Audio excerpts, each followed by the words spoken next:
Crimes passionnels, disparitions inquiétantes ou machinations diaboliques, percer les secrets des faits divers les plus marquants et plonger au cœur des affaires les plus étonnantes de l'histoire judiciaire. La découverte de la vérité ne tient parfois qu'à un fil. Bienvenue dans Chroniques criminelles. Dans cet épisode, l'affaire Turan Bekar. Turan Bekar est un homme bon. À 36 ans, cet ouvrier ne ménage pas ses efforts pour assurer le bonheur de sa famille. Avec sa femme, Ayten, qui est fleuriste, ils vivent heureux avec leurs enfants dans le pavillon qu'ils ont. Mardi 14 avril 2015, dans une forêt, au cœur du Jura. Il est 22h30. Un homme est tapi dans un buisson. Il a reçu une dizaine de coups de couteau. Et il perd beaucoup de sang. Mais son agresseur le traque encore.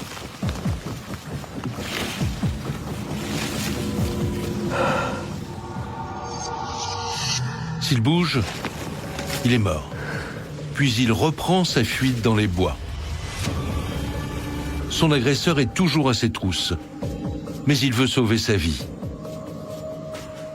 Voilà le début d'une affaire criminelle hors norme, digne d'un vrai polar.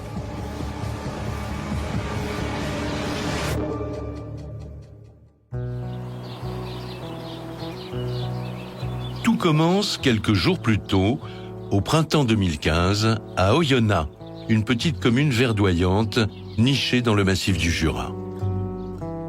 C'est ici qu'habite Turan Bekar, 36 ans, et sa femme Ayten, 35 ans. Le couple est marié depuis 19 ans. Ils ont 2 enfants. Un garçon âgé de 16 ans et une fille de 6 ans. Et la petite famille coule des jours heureux à Oyonnax. Moi, j'ai aimé quand je suis venu ici parce qu'il y a eu beaucoup de travail. Turan Bekar. Le travail, la nature, tout ça, le paysage est magnifique. J'ai décidé de faire ma vie avec ma famille ici, avec mes enfants. Turan Bekar est ouvrier spécialisé dans une entreprise de plasturgie. Et le père de famille ne compte pas ses heures pour assurer le confort de sa femme et de leurs 2 enfants. C'est un gros bosseur, hein. C'est quelqu'un qui bosse à l'usine, la nuit. Frédéric Boudouresque, chroniqueur judiciaire au Progrès. Il a même un autre travail, il conduit une limousine pour les mariages le samedi. C'est un bosseur, il n'y a rien à dire. Mehmet Bekar, oncle de Turan. Mon neveu Turan Bekar, il faisait tout pour que sa famille soit heureuse. Ayten, elle aussi, est une bosseuse. Elle est fleuriste et a aménagé son atelier dans leur pavillon. Elle peut ainsi travailler tout en s'occupant de leurs 2 enfants. Ses enfants, elle faisait tout pour eux en fait.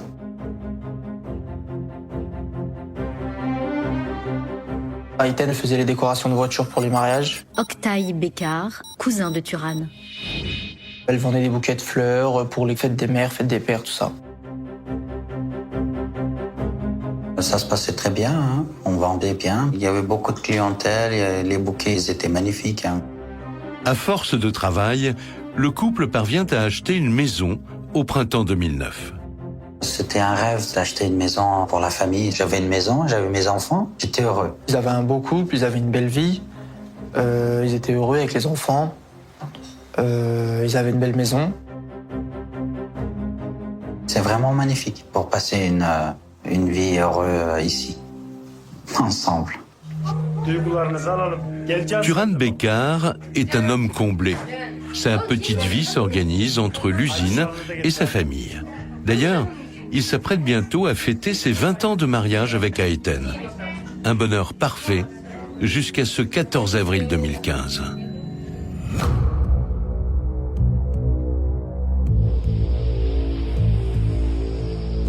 Turan Bekar rentre chez lui, à son domicile, et son épouse lui demande à ce moment-là Jean-Hubert Portejoie, avocat de Turan Bekar.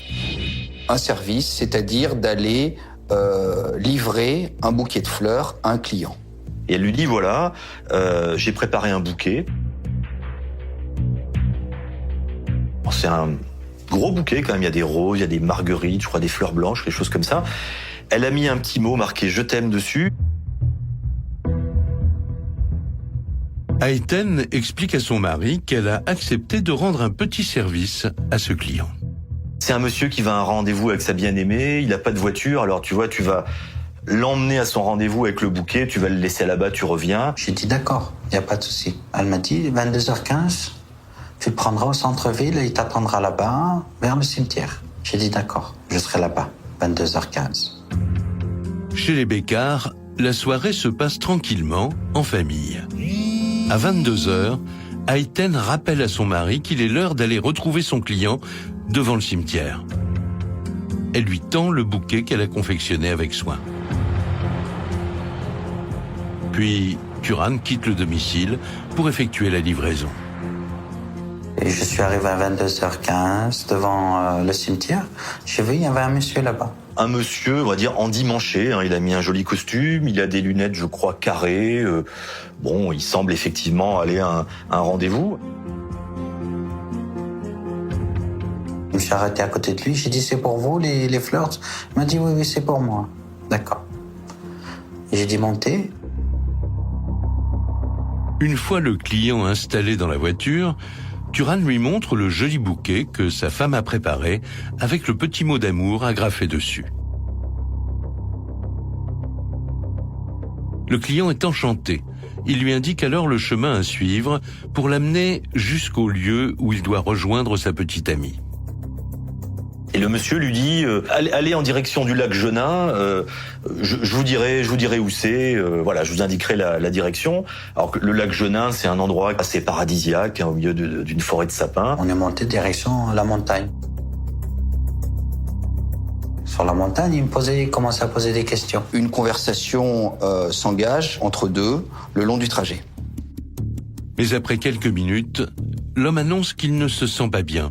Il demande à s'arrêter. Et d'un coup, la situation vire au cauchemar. Le passager sort un couteau, et là il se tourne vers Turan, et il lui donne des coups de couteau, il le poignarde. Il a sorti le couteau, il m'a poignardé dans le thorax. Le sang qui a coulé, d'ici. Le nez, la bouche, tout ça, quand il m'a poignardé. Je ne sais pas combien de coups j'ai pris dans la voiture. Parce que je compte pas les coups, là. Je compte ma vie, elle est en jeu. L'individu va porter 6 coups de couteau au thorax, à l'abdomen et au visage de Turan Bécard.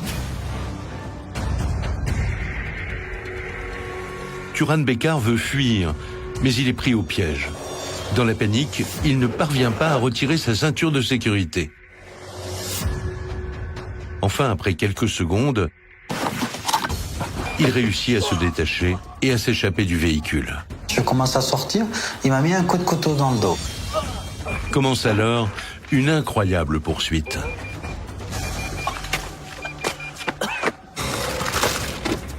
À l'extérieur du véhicule, 6 nouveaux coups de couteau sont portés.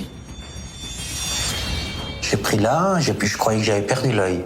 Tu prends des coups de partout, t'es ensanglanté. Turan est grièvement blessé. Pourtant, il se défend comme il peut.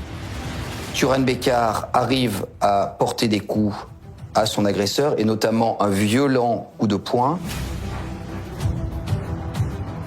Et là, il commence à tomber par terre, je saute sur lui. J'essaie de prendre le couteau, mais j'arrive pas.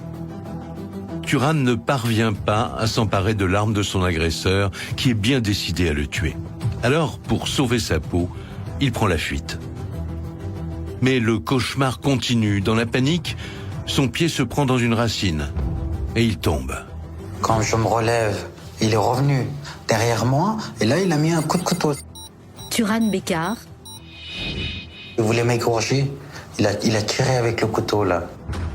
Et ça a claqué ici.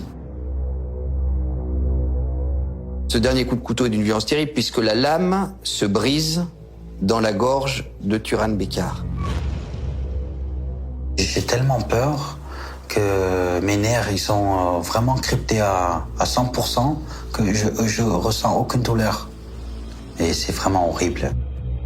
Turan Bécquart a la lame du couteau dans la gorge. Il hurle. Plus je veux faire tourner ma tête, plus la lame elle va s'enfoncer dedans. Et là, j'ai pas réfléchi à comprendre. Turan Bécquart arrive lui-même à extraire la lame qui était restée coincée dans sa gorge.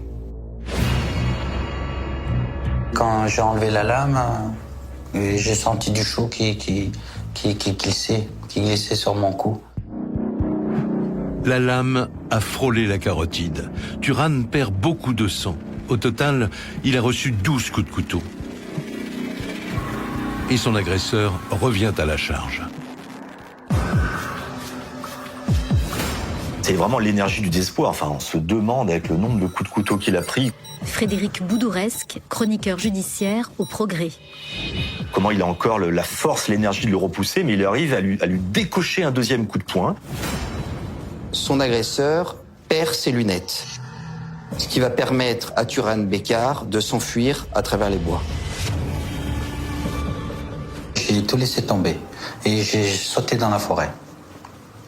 Je me suis échappé, oui. Turan Bécquart s'enfuit. Il est à bout de force, alors il se cache dans les fourrés. Mais son agresseur est à ses trousses. Turan Bécquart entend son agresseur qui le traque. Je me suis caché dans la forêt et je l'ai observé. Qu'est-ce qu'il faisait?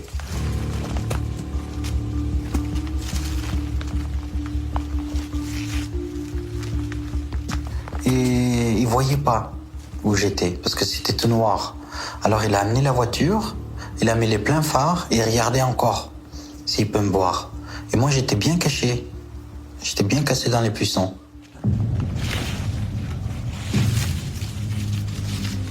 Il se sent vraiment comme une bête traquée, quoi. Donc surtout, il ne bouge pas, il ne respire pas. Quand il respirait, je respirais comme lui. Il croit que c'est sa respiration. Parce que si on fait l'inverse, il va entendre. Il est là, il va dire. Il peut juste entendre ça et c'est fini pour toi. Ça peut te tuer.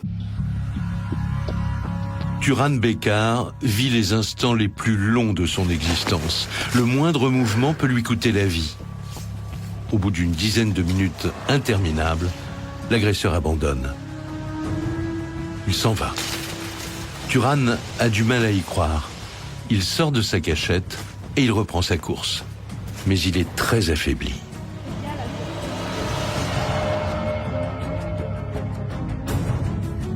Après un quart d'heure de marche à travers les bois, il a une lueur d'espoir. Il distingue les phares d'une voiture qui arrive dans sa direction.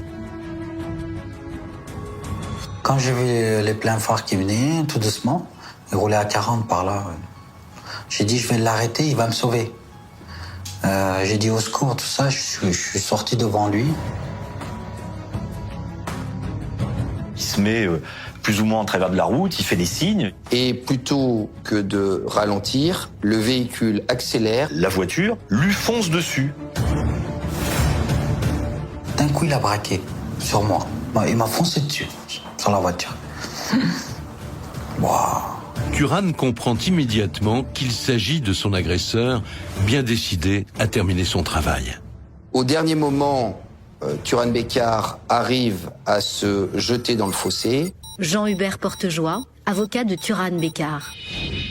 Le conducteur du véhicule, en voulant percuter Turan, perd le contrôle de son véhicule, tombe dans le fossé et va percuter un arbre. Monsieur Turan Bécquart échappe alors à une deuxième tentative d'assassinat en quelques minutes. Turan reprend sa fuite à travers la forêt. Il chancelle, il est au bord de l'évanouissement. Mais soudain, il aperçoit les lumières d'une habitation. Là, je voyais de la lumière, lointain. C'est l'auberge du lac de Genin. Fallait là-bas, j'ai dit. Parce que si je fais le contraire, il y a 20 km l'autre côté. Cette auberge, c'est sa seule chance de s'en sortir. Là-bas, il y aura forcément des gens qui pourront l'aider. Mais elle est à plus d'1 kilomètre. Et dans son état, il n'est pas sûr d'y arriver. J'avais plus de force. Je commence à voir du noir. Je voyais plus rien, ma tête qui tournait. Je suis tombé plusieurs fois dans la forêt aussi. Le kilomètre qui le sépare de l'auberge semble infranchissable, mais son envie de vivre est plus forte que tout. Il faut que je tienne parce que j'ai des enfants, il faut que je reste en vie pour eux.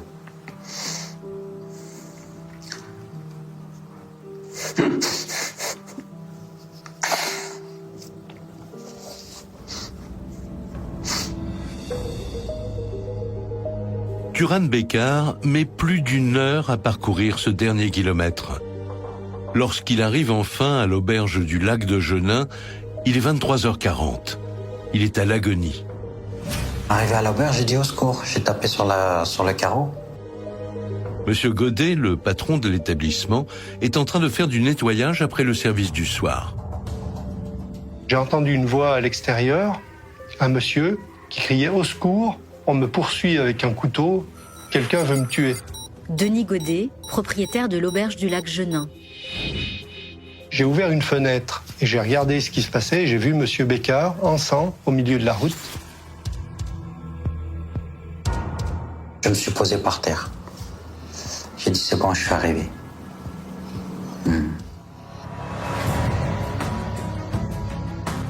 J'ai bien vu qu'il avait perdu beaucoup de sang et que c'était une urgence. J'ai appelé les pompiers directement pour qu'ils arrivent le plus rapidement possible. Cet aubergiste, il le sauve, Turan, clairement. Avec le sang qu'a perdu Turan Bécquart, certainement, il serait plus là pour en parler. En quelques minutes, les secours et les gendarmes arrivent à l'auberge. Et lorsqu'ils découvrent Turan Bécquart, ils comprennent tout de suite qu'il s'agit d'une urgence absolue. Il y a une gendarme, elle a fait ça. J'ai dit c'est foutu. J'ai dit c'est une catastrophe. Elle a fait oh. Donc il est ensuite pris en charge par les pompiers et par le SAMU. Il est évacué à l'hôpital avec un pronostic vital engagé. Après, je me souviens plus de rien. Turan Bécquart est transporté à l'hôpital de Lyon. Il est entre la vie et la mort. Les enquêteurs n'ont pas pu l'interroger et ils ignorent encore ce qui lui est arrivé. Ils attendent que le jour se lève pour procéder aux premières constatations et comprendre quel drame s'est joué dans cette forêt.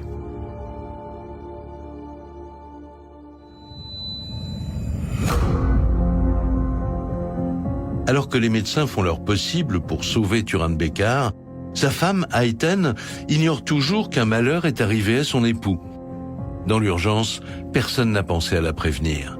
Alors, dans son pavillon, elle fait les 100 pas. Quand son mari part le soir du 14 avril, elle ne le voit pas revenir et elle s'inquiète. Leonardo Castro González, avocat d'Ayten Bécquart. Elle était totalement paniquée, elle était totalement angoissée. Donc elle a appelé l'oncle de la victime et puis son frère, Engin. Ayten, elle m'a appelé vers minuit en disant « Tonton, ouais, ton neveu, il est toujours pas rentré. Est-ce qu'il est avec toi ?» Mehmet Bécquart, oncle de Turan. J'ai dit non, je sais pas. Et du coup, on a décidé d'aller voir avec son frère Engin. On a cherché dans la rue d'Ouéna. On n'a pas trouvé sa trace. Je suis inquiet parce que je me demandais où il était en fait. L'oncle et le frère d'Ayten arpentent toute la nuit les rues d'Oyonnax. Mais personne n'a vu Turan et ils sont morts d'inquiétude. Au petit matin, Ayten entend une rumeur qui se propage dans le village. Elle a entendu dire qu'il y aurait eu une agression vers le lac Genin. Son mari n'étant pas rentré, Jean-Hubert Portejoie, avocat de Turan Bécquart. elle craint que ce soit son époux qui a été agressé la veille. Ayten a un mauvais pressentiment. Alors elle se précipite à la gendarmerie. Elle vient comme ça pour dire « Est-ce que c'est pas mon mari ?» Frédéric Boudouresque, chroniqueur judiciaire au Progrès. Je suis inquiète, il n'est pas revenu. On lui explique que son époux est grièvement blessé, que son pronostic vital est engagé. Elle tombe en pleurs, elle semble véritablement traumatisée.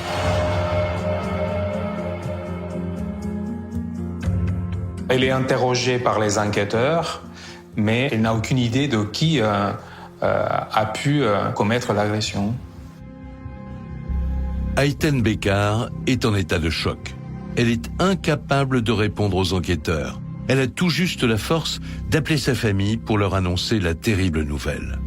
Et eux aussi sont effondrés. Je priais au Dieu comme quoi il s'en sort, mais tout ce coup de couteau, j'ai dit ça y est, il va pas s'en sortir. Je pleurais, j'étais pas bien. J'avais pas trop d'espoir en fait. On avait très peur de ne plus le revoir. Il pouvait mourir à tout moment. Oktay Bekar, cousin de Turan. Ce qui m'a fait le plus de mal, c'était la peur de le perdre.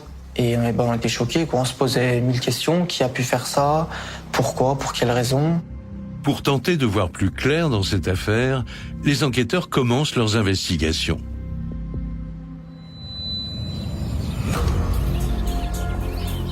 « 8 heures après l'agression du père de famille, les gendarmes passent la forêt au peigne fin.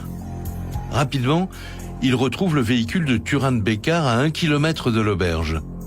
Et quelques mètres plus loin, ils tombent sur la deuxième voiture, dans le fossé, celle de l'agresseur. Dans ce véhicule, les enquêteurs découvrent un téléphone portable et un couteau ébréché. Sans tarder, les enquêteurs relèvent la plaque d'immatriculation du véhicule. Ils espèrent ainsi pouvoir remonter jusqu'à son conducteur. Les enquêteurs vont identifier M. Kemal Koban comme le propriétaire. Les gendarmes sont satisfaits. Après 24 heures d'enquête, ils ont déjà un nom. Kemal Koban. C'est le propriétaire de la voiture. Reste à déterminer si c'est bien l'agresseur de Turan. Mais pour le moment, il est le suspect numéro 1. Avant de l'interpeller, les gendarmes veulent en savoir plus à son sujet. Et ils effectuent une rapide enquête de personnalité. Kemal Koban, c'est un homme très banal, 48 ans. Johan Foubert, avocat de Kemal Koban. Membre de la communauté turque à Oyonnax. C'est un homme célibataire, il est divorcé. Il a fait des petits boulots dans la maçonnerie, etc. Mais ça fait plusieurs années qu'il travaille plus. Kemal Koban est quelqu'un d'apprécié, assez discret. C'est quelqu'un qui ne fait pas de vagues. Les gendarmes sont surpris. L'homme n'a pas le profil d'un délinquant. Son casier judiciaire ne comporte qu'une seule condamnation pour travail dissimulé.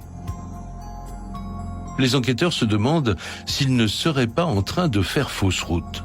Pour le savoir, ils décident d'interpeller Kemal le lendemain du drame pour l'interroger.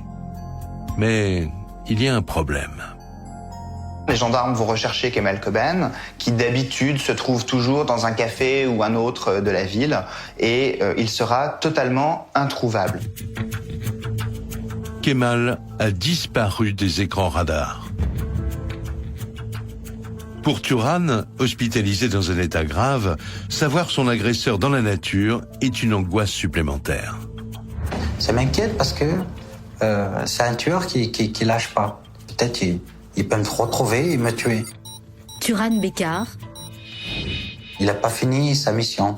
Moi, je dormais plus, la nuit. Pour les gendarmes, cette disparition est la preuve que Kemal pourrait être mêlé à cette affaire. Alors, ils perquisitionnent son appartement. Et ils ne vont pas le regretter. Ils vont trouver sur place des vêtements tachés de sang. Il y a également des chaussures qui ont été abandonnées. Et manifestement, il y a des traces de boue. Donc ça peut effectivement être mis en relation avec l'agression de la veille. Les gendarmes poursuivent leurs fouilles. Et ils mettent la main sur un indice étonnant. Les enquêteurs vont trouver sur une table chez Kemal Koban un morceau de papier sur lequel sont inscrits 2 numéros de téléphone, un numéro de téléphone fixe et un numéro de téléphone portable. Ces numéros de téléphone appartiennent à l'épouse de Monsieur Turan Bekar, Ayten Bekar. Les enquêteurs sont stupéfaits. Pourquoi leur suspect a-t-il les numéros de téléphone d'Ayten ? Cette femme, éplorée depuis l'agression de son mari, serait-elle pour quelque chose dans cette sordide histoire ? Pour ne pas lui mettre la puce à l'oreille, les gendarmes veulent entendre son mari en premier. Le 16 avril 2015, 2 jours après son agression, le pronostic vital de Turan Bekar n'est plus engagé. C'est un véritable miraculé. Je suis très chanceux d'être vivant, et je comprends pas pourquoi.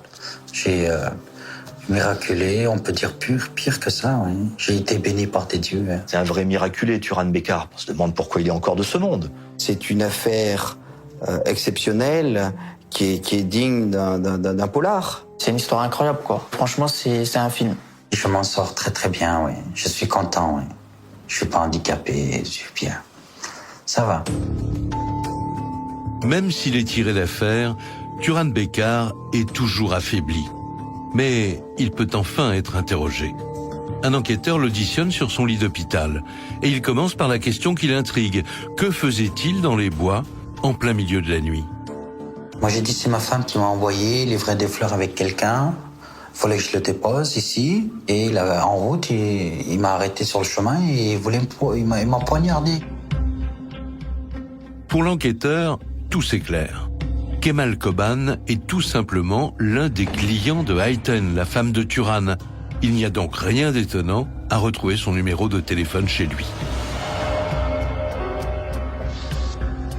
Le gendarme poursuit son audition. Il veut avoir la confirmation que Kemal est bien l'agresseur de Turan. Et lui présente une planche photographique sur laquelle apparaissent une dizaine d'individus. Parmi eux, le suspect. J'ai dit c'est lui, en seconde près, je l'ai reconnu tout de suite.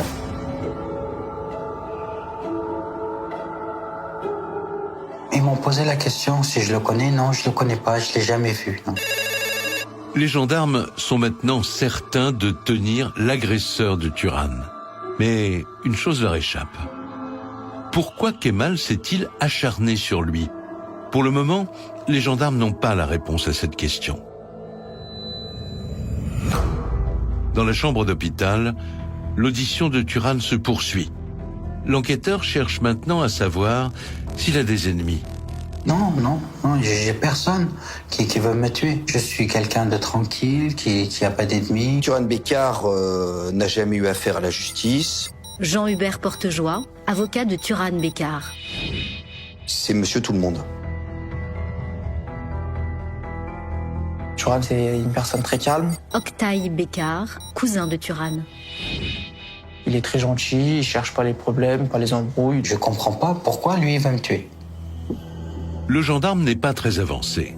Turan Bekar ne voit pas qui pourrait lui en vouloir à ce point-là. Mais l'enquêteur insiste. Il l'encourage à se souvenir du moindre fait qui pourrait le mettre sur une piste. Après réflexion, Turan lui livre une anecdote étonnante survenue quelques jours avant son agression. 2 jours avant les faits, son épouse lui a demandé de signer ce qu'il appelle un papier marron qui semble être une assurance vie. Elle m'a dit j'ai pris une assurance décès de 800 000 euros. En cas de, s'il nous arrive à un ou deux quelque chose, on héritera de 800 000 euros. J'ai dit ça aux gendarmes. Il m'a dit c'est bon, j'ai compris. Cette nouvelle fait l'effet d'un coup de théâtre. Signer un tel contrat 2 jours avant les faits, c'est évidemment suspect. Les enquêteurs doivent en vérifier l'existence, mais cette recherche va prendre du temps. En attendant, ils ont Ayten dans leur collimateur. Ils imaginent qu'elle aurait pu manigancer toute cette histoire pour faire tuer son mari et toucher ensuite la prime d'assurance. Mais Ayten a-t-elle le profil pour monter une telle machination ?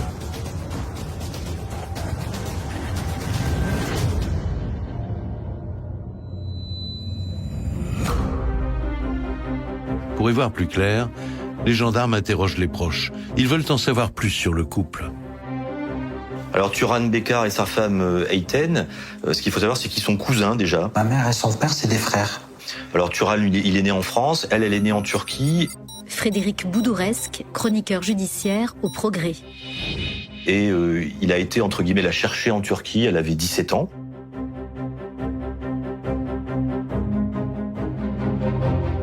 Ils se connaissaient, ils s'aimaient. Ils ont voulu se marier. Ma famille a demandé Ayten pour moi et c'est comme ça qu'on s'est mariés. Turan et Ayten affichent un bonheur qui fait plaisir à voir. Le couple s'épanouit, elle dans son magasin de fleurs, lui à l'usine. Et l'arrivée de leurs 2 enfants les comble de bonheur.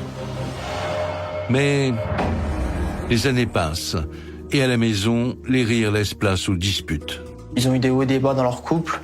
Donc oui, ils avaient des disputes. D'un côté, on a Monsieur Bécard qui a le profil d'un homme doux, simple, calme, posé. Et du côté de son épouse, un caractère beaucoup plus tranché, beaucoup plus autoritaire. C'est elle qui contrôlait la maison, quoi. À la maison, c'était elle le chef. Si sa femme, elle dit, tu sors pas de là, il sortait pas. Tu vas pas là, il va pas. Mehmet Bekar, oncle de Turan. Si elle disait, tu parles pas avec lui, il parle pas. D'après les proches, Ayten a donc l'ascendant sur son mari, mais cela n'en fait pas pour autant une coupable. Cependant, cette histoire d'assurance vie continue de leur trotter dans la tête, car il s'agit là d'un mobile parfait. Alors, ils décident d'interpeller Ayten et de la placer en garde à vue.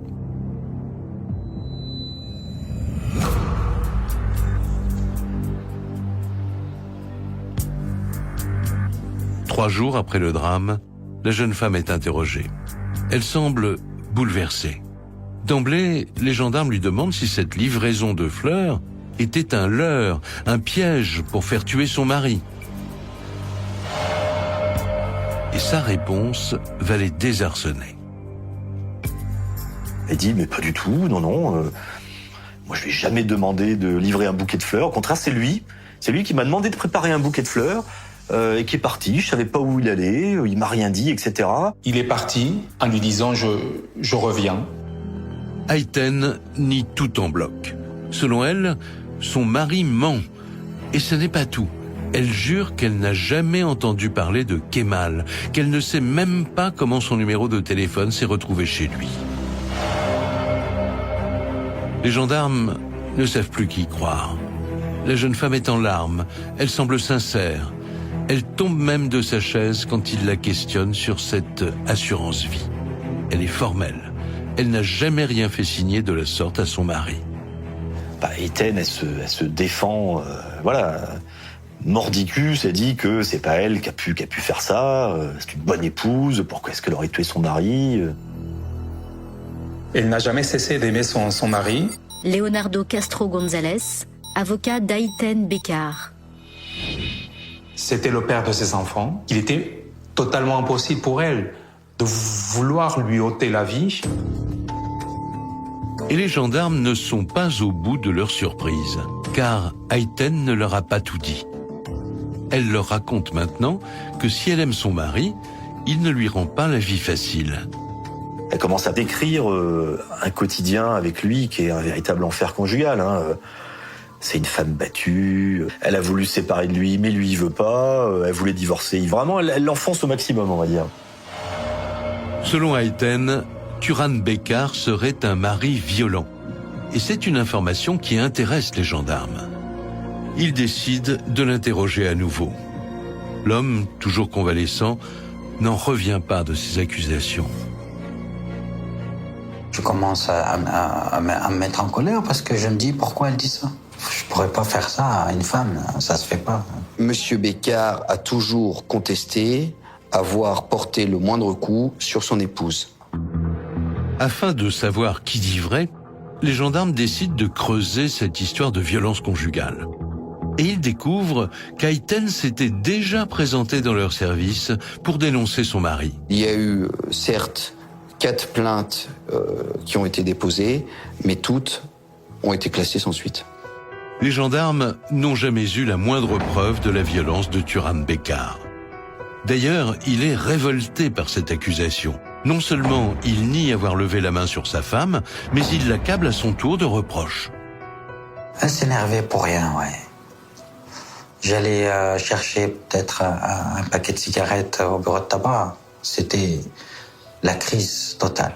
Les sujettes à des crises d'hystérie, il s'en prend régulièrement à son épouse. C'était une femme agressive, Elle piquait des crises, elle cassait tout la maison. Quand elle s'énerve, c'est violent. Tout ce qu'elle trouve, elle casse. S'il le faut, elle prend un couteau. Elle devient dangereuse, en fait. J'ai vu avec mes yeux. C'était une catastrophe. D'un coup, comme ça. C'était une catastrophe. Les gendarmes sont perplexes. Ayten nie toutes les accusations. Elle n'a pas essayé de tuer son mari, au contraire, c'est elle qui est victime de violences. Mais les enquêteurs n'y croient pas. Ils sont convaincus qu'elle a attiré son mari dans un piège mortel avec ce bouquet de fleurs et que Kemal est son bras armé. Alors à l'issue de sa garde à vue, Ayten est mise en examen et incarcérée. Mais un nouvel élément fait douter les gendarmes.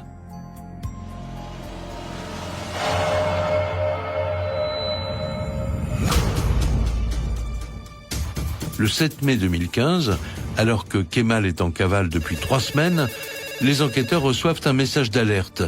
Le fuyard vient d'être enfin repéré. Kemal Koban va être localisé grâce à son téléphone portable Johan Foubert, avocat de Kemal Koban. à Villefranche-sur-Saône, à environ une centaine de kilomètres d'Oyonnax. Les gendarmes se précipitent à Villefranche-sur-Saône et interpellent Kemal. Dans la foulée, il est placé en garde à vue. J'étais vraiment soulagé. J'étais très content, oui. Turan Bécard. Si maintenant il va être jugé tout ce qu'il a fait et tout, on va savoir la vérité, tout ça. Les enquêteurs, eux aussi, espèrent connaître la vérité et comprendre quel rôle Ayten aurait pu jouer dans cette sombre affaire. Kemal est le seul à pouvoir le dire. Mais ils vont être très surpris par sa réponse. Il ne connaît pas Ayten Bécard, malgré la présence des numéros de téléphone sur la table chez lui. Il dit qu'il n'a jamais été en contact ni téléphonique ni physique avec ma cliente. Les gendarmes ne s'attendaient pas à cette réponse. Ils le confrontent alors avec toutes les preuves retrouvées chez lui. Les chaussures, le sang, et ils parviennent à le faire parler. Mais là encore, ils sont stupéfaits de sa version.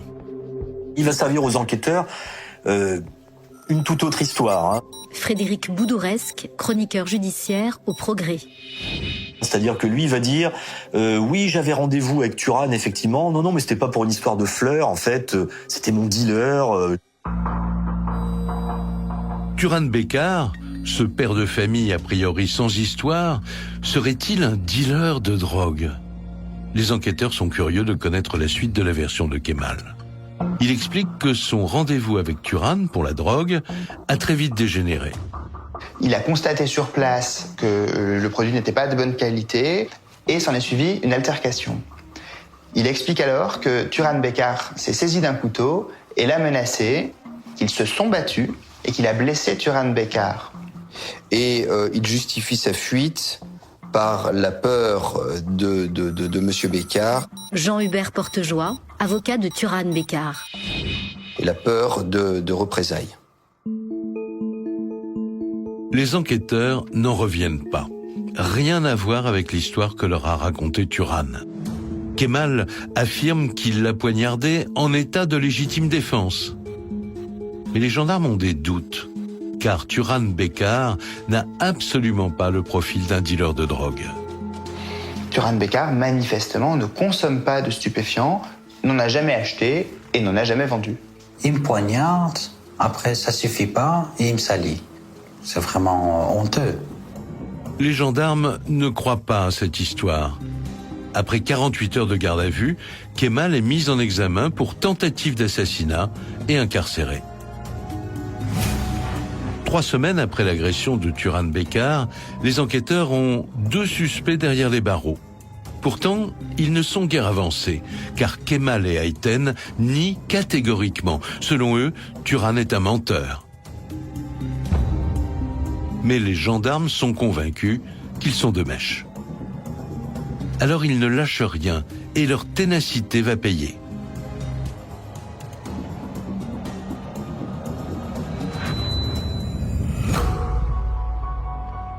Un mois après l'incarcération de Kemal, les enquêteurs font une découverte de taille. Le suspect s'est procuré un téléphone clandestin en prison. Pour les gendarmes, c'est une aubaine. Ils le placent discrètement sur écoute et les résultats ne tardent pas à tomber. Kemal Koban va joindre un certain Murat Civil. Et lorsqu'il l'a au téléphone, le ton monte, il se fâche et il réclame qu'on lui verse des sous.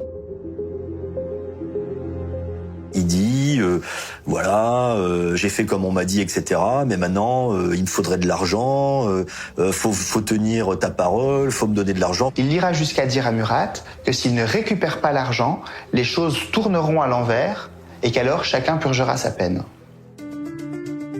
Ces écoutes téléphoniques intéressent au plus haut point les enquêteurs. Qui est ce Murat à qui parle le suspect? Pourquoi lui réclame-t-il de l'argent? Les gendarmes mènent une petite enquête sur son compte. Murat Civil sur Oyonnax, c'est un chef d'entreprise très respecté, quelqu'un qui a réussi. C'est un homme intelligent. Agnès Bloise, avocate de Murat Civil.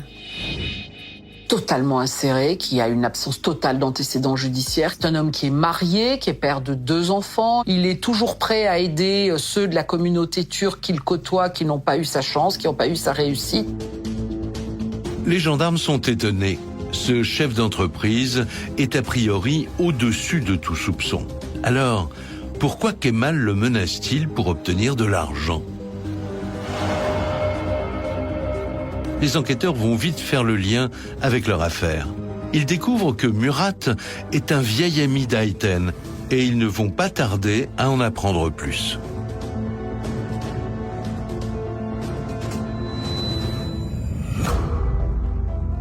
Le 24 septembre 2015, 5 mois après l'agression de Turan, Kemal est toujours en prison et toujours sur écoute téléphonique.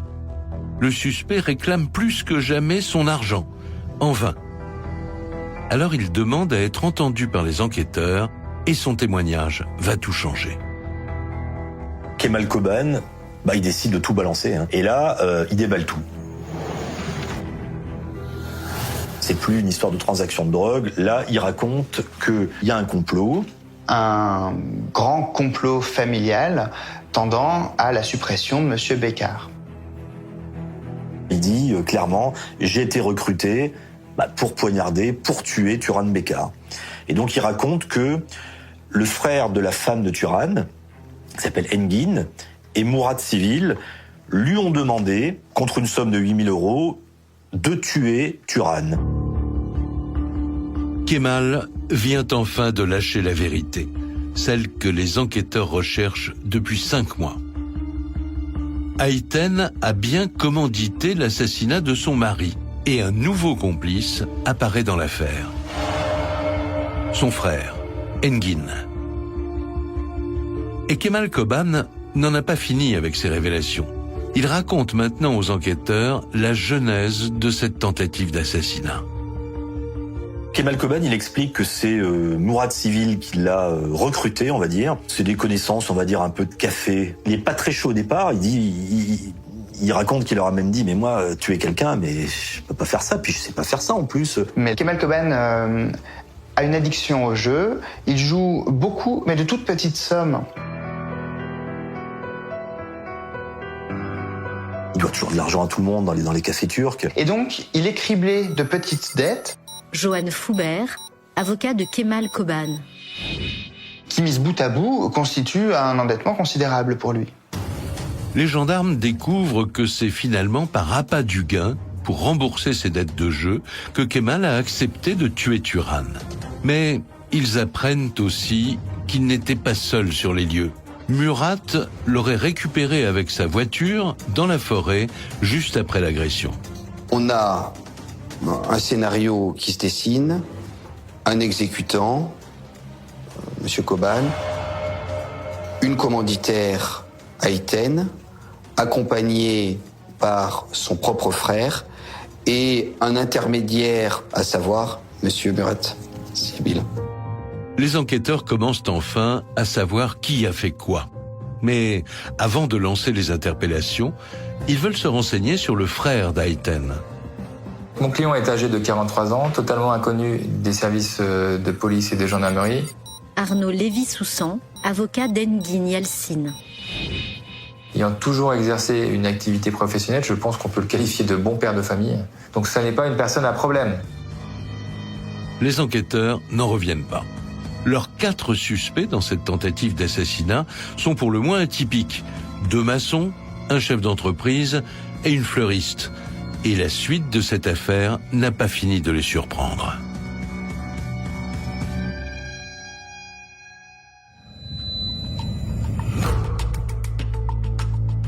Le 20 octobre 2015, Murat et Engin sont interpellés et placés en garde à vue dans des bureaux séparés. Le premier à être interrogé, c'est Murat, l'intermédiaire. D'emblée, les enquêteurs le confrontent aux accusations de Kemal. C'est lui qui l'aurait récupéré après le meurtre. Mais Murat livre une version de l'histoire bien différente. Murat Civil expliquera qu'il avait été sollicité par Kemal Koban pour venir le chercher sans autre explication. Arrivant sur les lieux, il voit 2 hommes se battre. Kemal Koban est dessous, Turan Bekar est dessus, il hale dessus, il va voir du sang, ça va d'ailleurs terriblement l'épouvanter. Il va continuer passer son chemin, faire demi-tour et il va voir un peu plus loin Kemal Koban qui va l'arrêter, le héler, l'interpeller, il lui dit « redescends-moi » alors même qu'il a du sang sur lui. Il va hésiter, puis il va finir par accepter de le redescendre, puis il va rentrer chez lui et ne plus vouloir avoir affaire à Kemal Koban.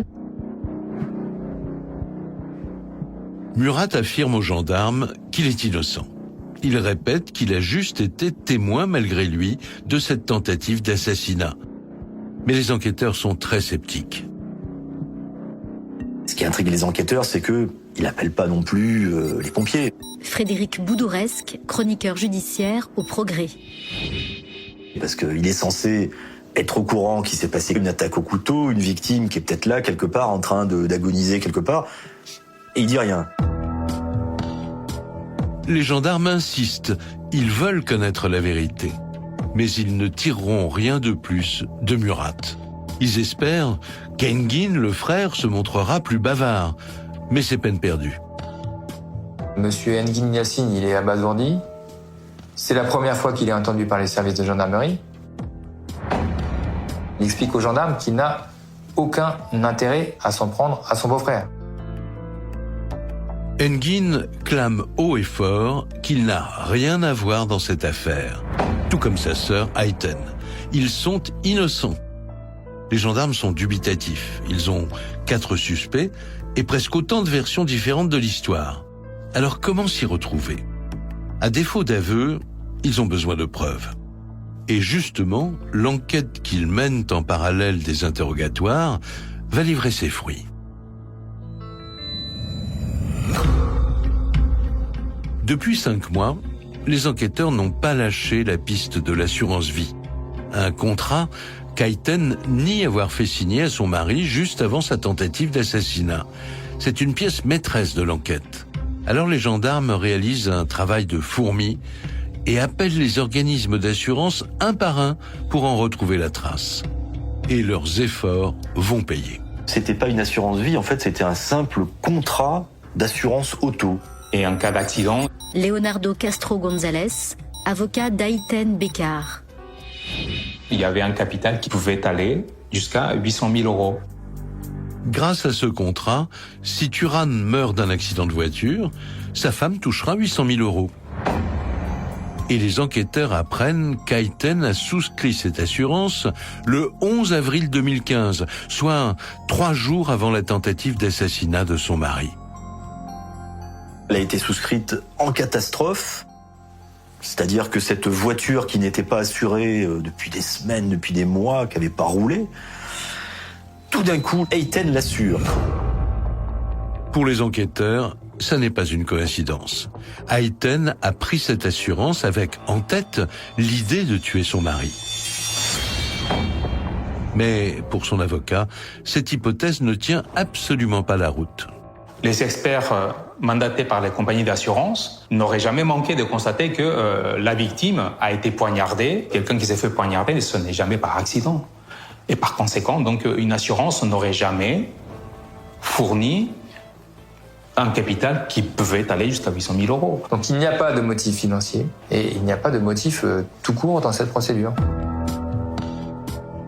Mais les enquêteurs n'en démordent pas.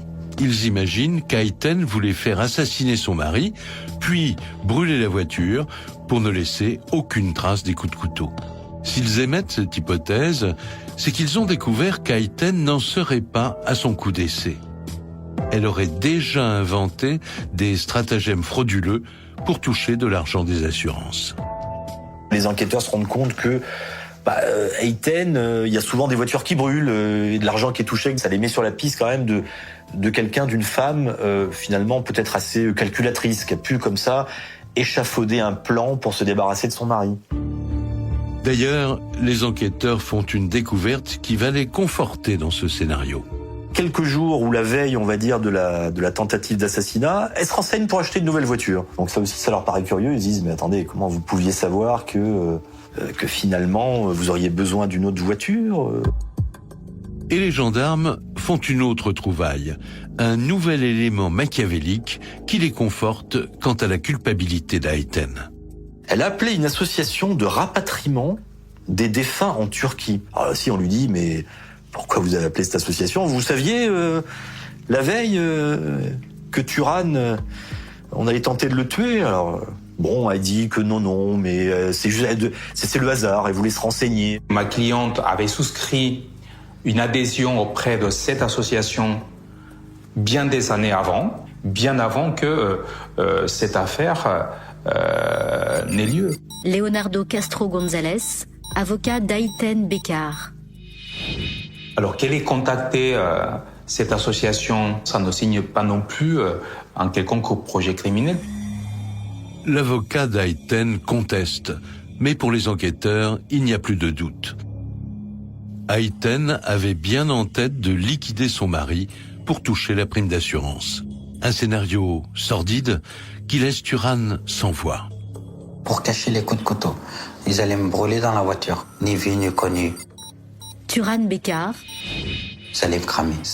Ma fin était comme ça. Hein. C'est pas des êtres humains, ça. C'est des gens très dangereux. Il y avait le diable en eux pour faire ça. Du fond de sa cellule, Ayten continue à clamer son innocence. Le 22 octobre 2015, Murat et Engin sont à leur tour incarcérés et mis en examen pour le même chef d'accusation que leurs deux complices. Tentative de meurtre en bande organisée.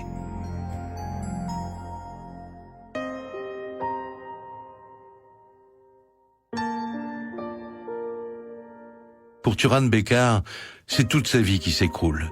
Il a été trahi par son épouse, la mère de ses deux enfants. Je comprends pas comment elle a pu faire un truc comme ça. Pour l'argent, pour tuer quelqu'un, son mari en plus.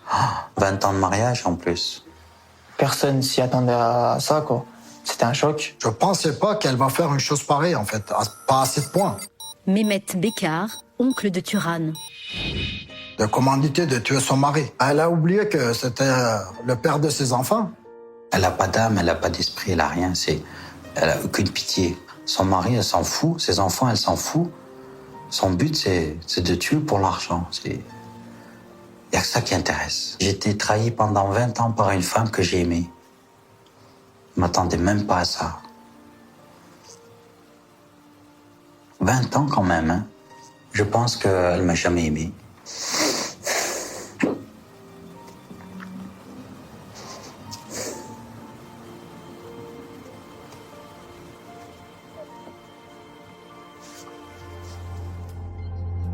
Turan Bekar attend avec impatience le procès.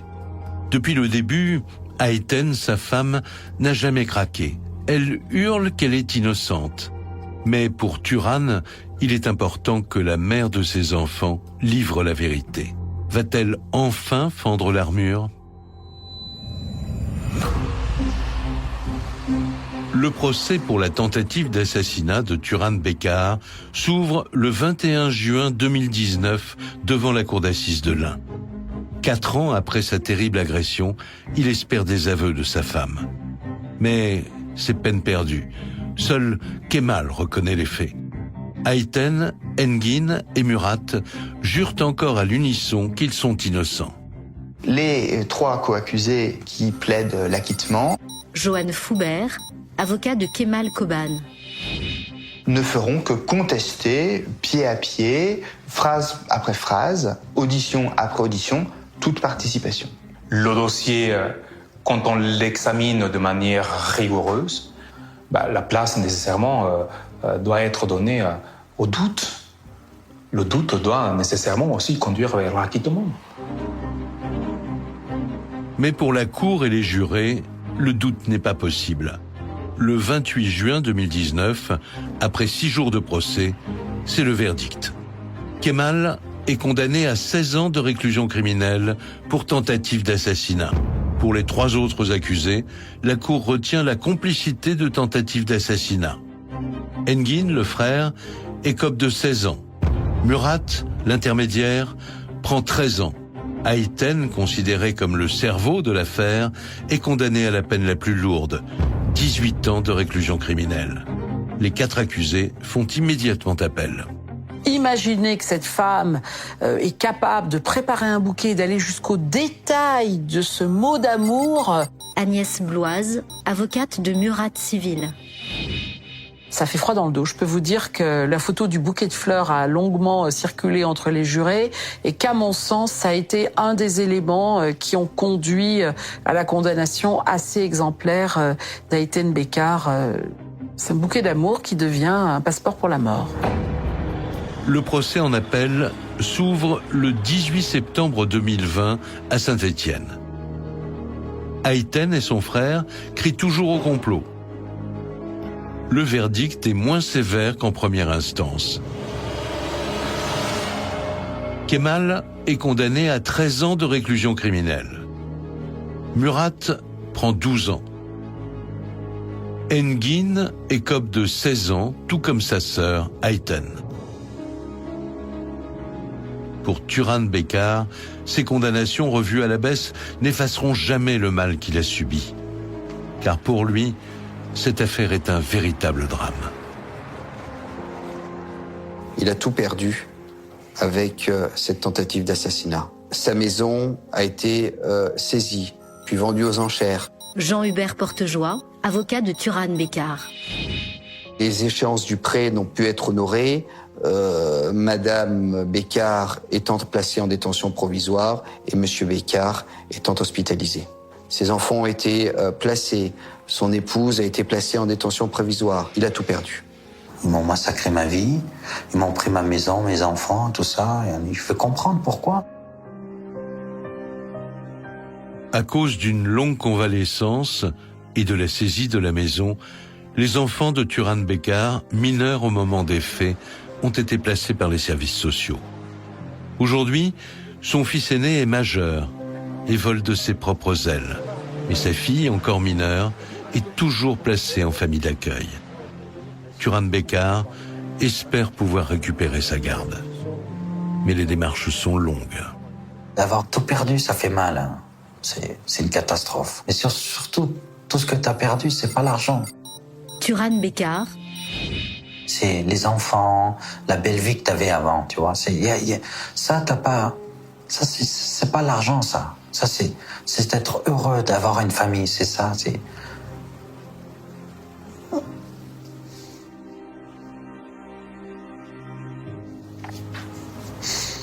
Moi, j'ai rêvé d'une famille. Non, j'ai même pas pu avoir une famille.